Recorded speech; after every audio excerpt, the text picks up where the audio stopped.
That's right. Thank you, Dr. Scott. Hey, Really? it's my pleasure. Okay, just try to calm down, please. Y'all take care. Please, I'm scared, please.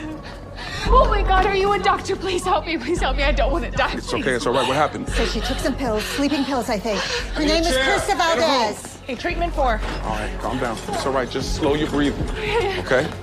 So you say you took some sleeping pills. You got to tell me how many and how long ago. I don't know. Okay, so how many and how long ago are two great questions, but don't we also want to know which medication she took? Are we talking an over-the-counter medication like melatonin or Benadryl? Or was it something being prescribed like Ambien, Trazodone, or Doxepin? All of these medications fit into different drug classes, and the toxic effects they can have on the body are different. So we really want to know, what did you take? I don't know, 12, maybe 14, about 10 minutes to go. Grab the activated charcoal. Got it, and I'll grab an NV setup. So activated charcoal is commonly given in the emergency department for most drug overdoses, and it's actually on the World Health Organization's list of essential medicines. It's most effective when given early, so generally within 30 to 60 minutes of the ingestion. And it usually comes in a black powder form, and then what you do is you mix it with a water to form a slurry. And what it does is it helps keep the toxin from being absorbed from the gut and into the bloodstream. Oh God. You got that charcoal ready? Right here. All right, okay. Krista, I need you to drink that down slow and steady, all right? It'll help absorb the drugs. There you go. Uh-huh. Oh God, I can't. I All can't. right, come on. Give it one more try. You got it. There you go. NG2. I'm sorry, I can't. All right, it's all right. Listen, I'm gonna take this tube, stick this down your nose and into your stomach. Give you the charcoal that way. Just wait, am I gonna die? Because this was a mistake. Okay, I swear. Listen, you did the right thing by coming in. We got you. Now, hang tight. I'm gonna feel this, but it won't last a second. Page Dr. Charles. Psychiatry generally gets consulted in the emergency department once the patient's stabilized and medically cleared. There are a few goals in mind when conducting a psychiatric emergency evaluation. The first is to figure out what's going on from a diagnostic perspective. Are we treating someone, as in this case, who just tried committing suicide? Or are we treating someone who's psychotic, severely depressed, or manic?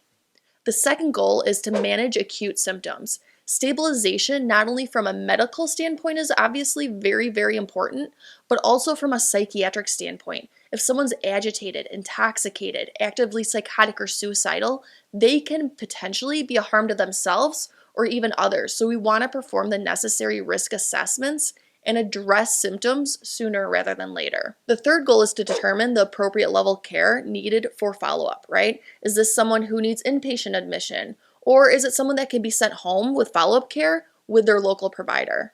All of these things we need to take into consideration when doing an emergent evaluation. So, Krista, Dr. Scott's telling me that this is the first time that you found yourself in a situation like this. Is that right? Oh my God, yes. It was such a stupid mistake. I had been drinking, so I wasn't in my right mind. And as soon as I took the pills, I regretted it. So suicide is the 10th leading cause of death in the United States. And it's been estimated that around 45,000 Americans died by suicide in the past year.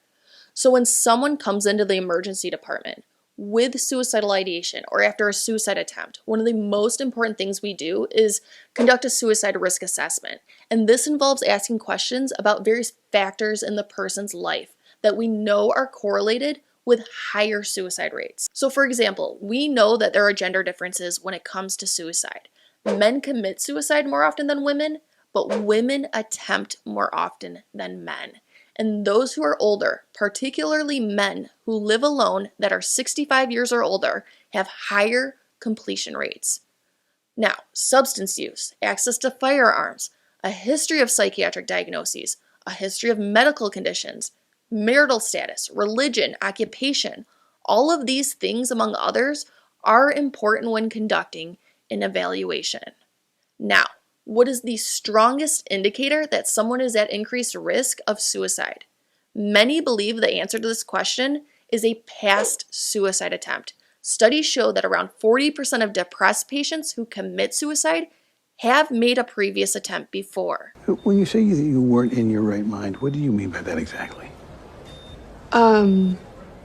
I got into an argument with my mom and I just sort of lost it. I don't even know why I called her in the first place. We don't even have a relationship. So. I'm sorry to hear that. So let's real quick break down her individual risk factors. We know that she now has one documented suicide attempt, and this automatically puts her at elevated risk. She was also drinking alcohol during the time, and we know that alcohol disinhibits people and can lead people to act in ways that they wouldn't when sober. Now, we also find out that she's had one acute stressor that has contributed to the attempt. In addition, she likely has poor psychosocial support given the strained relationship she describes with her mom. I'd be curious to find out if she has any other close family members or has a core friend group that she associates with. These would be protective factors. Also, does she live alone or does she have roommates? Now, she also gives us some clues about her personality and temperament. She states that she lost it when she was talking on the phone with her mom, right? This possibly indicates that she might be someone who is easily triggered and quick to react to her emotions. She might be someone who is a tad impulsive, not thinking things all the way through before acting on them. And all of these elevate her risk further. Yeah, I totally overreacted. So how much longer do I need to be here? I have a work trip next week. I'm headed to the Congo, and I just have so much to take care of. The Congo? Wow. What kind of work do you do? I work for UNICEF. I'm a human rights attorney. I act as a negotiator helping to free child soldiers. Wow. That's impressive. So UNICEF is the United Nations Children's Fund, and those involved provide aid, and they work to protect the rights of disadvantaged children in over 190 countries. Some of their activities include disease prevention, enhancing sanitation, promoting education, and providing emergency relief in response to disasters. Her job in particular sounds very, very intense. What, that is truly admirable. Really. I imagine pretty stressful, too. No, I have it really easy. These kids, the things that they're forced to see, forced to do. Some of them are as young as 5 years old. Trust me, we all live really charmed lives in comparison. Generally, it's thought that work is protective when it comes to someone's suicide risk. However, when looking at specific occupations, professionals, particularly physicians, dentists, and lawyers, have traditionally been considered to be at greatest risk. Just listen, I would really like to be discharged as soon as possible, so do you have any more tests to run, or how much longer do I need to be here? I want to give you another liter of fluid. Make sure you're hydrated. We'll talk after that. Yeah, you should rest a bit, and we'll be back. Nice to meet you, Krista. So at this point, I'd be very uncomfortable with discharging her from the emergency department. All we've heard about so far are her risk factors, and there's been very little talk about her protective factors. Also, she doesn't seem to be overly interested in coming up with a safe discharge plan. Instead, she's trying to rush the process along so that she can get out of the hospital as fast as possible. Ooh, child soldiers? She's seen some horrible things. Oh, yeah, no doubt. I think we're looking at a mix of PTSD, chronic depression, just general burnout, Yeah, she seems genuinely regretful, though. You think this the wake-up call she needed, ended up in the hospital like this? I think she wants to believe that. I'm not remotely sold. Without an outlet, she's very likely to self-harm again. You can't just let her walk out of here, then. Hopefully Krista will admit herself to inpatient psych, but we gotta get her there. Bag of saline about us an hour. Remember, the risk of a second suicide attempt is the highest within the first 3 months of the first attempt. So without any resolution of her acute stressors or mitigation of her risk factors, her risk of repeated attempts is quite elevated. Hey, looks like this thing's about done, so do I need to sign paperwork, or? We'll let the nurses know about that in just a sec. Krista, what you told us earlier about your work, it really spoke to me. Before I became a doctor, I was actually a cop for like 10 years. Really? Yeah. Saw a lot of awful things. I bet. I had a run at one point where, I was racking up loss after loss. Started to feel like what I was doing wasn't even making a difference. A lot of times we're met with resistance when the recommendation is for the patient to be hospitalized on a psych unit. As you can imagine, right? Not a lot of people become overly excited about this. Some do, though. He's doing a good job at trying to form a human connection and normalizing the struggles she's having with her job. One of my superiors, he encouraged me to talk to somebody. I didn't want to do it at first, but once I finally decided to sit in that seat and start just letting it all come out, it was like a weight came off my shoulders. As gratifying I've seen that look before. career helping other people is, there can be a real emotional cost there. You know, me, I see a psychiatrist regularly, you know, and those sessions are a lifeline for me. I can't imagine doing this work without them. Okay, look. I do not have time to indulge in therapy, okay?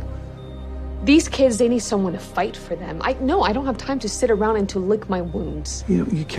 Okay, so self-care has been shown over and over again to be very important when it comes to burnout and high-stress jobs. Her lack of insight and resistance when it comes to this puts her at even further risk for repeated attempts. Right?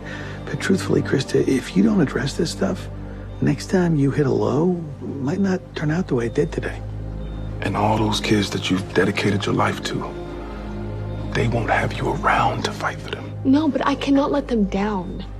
And it gets really hard. It's really, really hard to just keep going. And that's a very unsettling statement. At this point, I'd have a very difficult time letting her leave the hospital. I'd now be pushing strongly for inpatient admission. Look, this wasn't the first time, okay? It's not the first time. And that just sealed the deal. Her risk factors are just too high at this point. I thought that might be the case. Which is why what I would really like to do is get you checked into our inpatient site clinic. Just for a few days. Help you get your bearings, start to talk about some strategies to help you out with this stuff going forward. What do you say, just a few days? We all need a break sometimes. You know, you can't give what you don't have. Okay. Inpatient hospitalization is not meant to be a lengthy process. The goals are to stabilize symptoms and to come up with a discharge plan so that the patient can return home safely. We always want to be providing treatment and care in the least restrictive environment. What do you mean you don't have a bed? Well, then why does my tablet say you have two? You know what? That's not good enough, all right? I just got a patient to admit herself to this hospital, to my care. No, there is nothing more frustrating than when you have a solid plan in place, the patient agrees to the plan, and then the system fails you. It's just ridiculous, and it happens all too often. Scott, come here. System is showing that your patient, Krista Valdez, has been occupying that room for almost 4 hours now. You said you were going to be transferring her to inpatient psych? We were, but they don't have any All right, beds. listen, you need to start looking around at neighboring hospitals and make it snappy, please. We've got more patients with more problems. You know, can't turn the ED into a bed and breakfast now, can we? And then there's the added annoyance of someone who is obnoxious and has a crap attitude about mental health patients. That is just beyond annoying. Not a single bed? Not even any discharges scheduled for the end of the day? No, I get it. I appreciate you checking. Thank you. Any luck finding Krista a transfer? Called every hospital with a decent psych ward in a 50-mile radius. They're all full to capacity. So years ago, psychiatrists would have to get on the phone and try to find open beds at other hospitals for their patients if there weren't any beds available on their own units.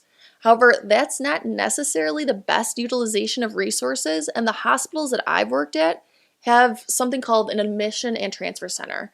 And these teams will make those phone calls and facilitate the transfer process for you. 50-mile radius. They're all full to capacity. The system's messed up. Medical interventions are given precedence over psychiatric ones. What about relatives? Is there a world where we could release her under family care for the night, bring her back in for an appointment tomorrow? Thought about that too, but her dad's deceased and she's estranged from her mom, you know? She's pretty damn isolated. It's just her and her work. All right, fellas. Sending the patient home to wait for an available bed sounds nice in theory, but it's really not a reality. At this point, you've deemed the patient to be a risk to themselves and not safe to discharge home. Unfortunately, when beds aren't available, patients often have to sit and wait in their emergency room until one opens up. This can be for days and potentially for weeks. There's a critical shortage of inpatient psych beds across the country, and it's caused a real issue in the emergency departments because it leads to patients with severe symptoms to be boarded without proper treatment. And then on top of that, the emergency department gets backed up and can't treat incoming traumas. It's a complete mess and a huge nationwide issue. All right, fellas, you find another hospital transfer Miss Valdez too? I need this room free now. We're working on it. We're not there yet, all right? Every psych ward in the area is full. All right, well, you know what to do. All right, arrange for a transfer to Bachman Medical. The state hospital? Whoa, Dean. What? We were doing so well with this episode being somewhat psychiatrically accurate, and this is where things take a turn, right? There are even fewer state beds than there are acute inpatient hospital beds. Have you heard of the concept of deinstitutionalization, right? This began in the 1950s, and it's when the government focused on moving those with severe mental illness out of large institutions. We went from having over 550,000 people being in psych hospitals in 1955 to just over 71,000 in 1994. And with moving people out of the hospitals, many of the state institutions were shut down, or the number of beds that they had available were drastically reduced. Wait, what do you mean you don't have a bed for me? I am so sorry that we can't accommodate you here. Really, I am, but we have found a bed for you at Bachman. Bachman? No. No. There's no way. That is for people with really serious issues. Oh my God, that's like lockdown. No, if I cannot stay here, then I would like to go home now, please. Krista, I'm really very worried about you. So I'm afraid that the discharge is just not an option. So when patients don't want to come in voluntarily and the physician feels like they're in an imminent safety risk to themselves or others, there's an option to put them on an emergency hold and to get the courts involved. This isn't something that I enjoy doing, so I always try to avoid going this route if possible. It's much better practice to work with the patient and come up with a plan that everyone's comfortable with.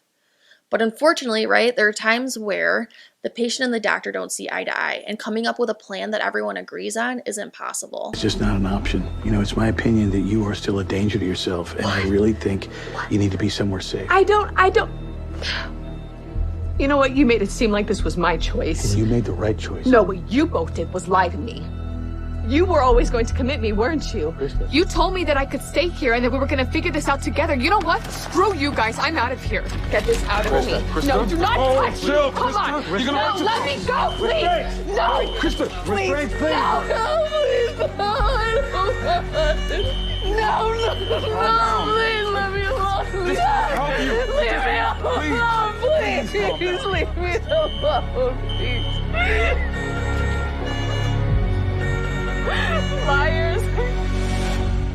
So placing someone on hold is often met with a lot of resistance and anger, and rightfully so, right? Because it's not fun for anyone involved.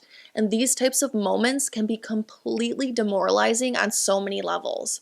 As a physician, you're in a really tough position, right? You know someone isn't safe to go home, yet the system's completely failing you. So what do? You default to safety, and you try to do what's best in the moment for those involved. Hey, Willie, no cuffs. So when patients are transferred from a hospital to another facility, transportation needs to be taken into consideration. You don't want someone who is suicidal to try to harm themselves while out on the road, whether it's by pulling on the wheel or trying to jump out of the car. Different transportation options generally include by ambulance, by secure car, or even sometimes by police. Police, in my experience, mainly get involved when transporting someone who is already in custody or when someone has to be taken to and from a mental health hearing.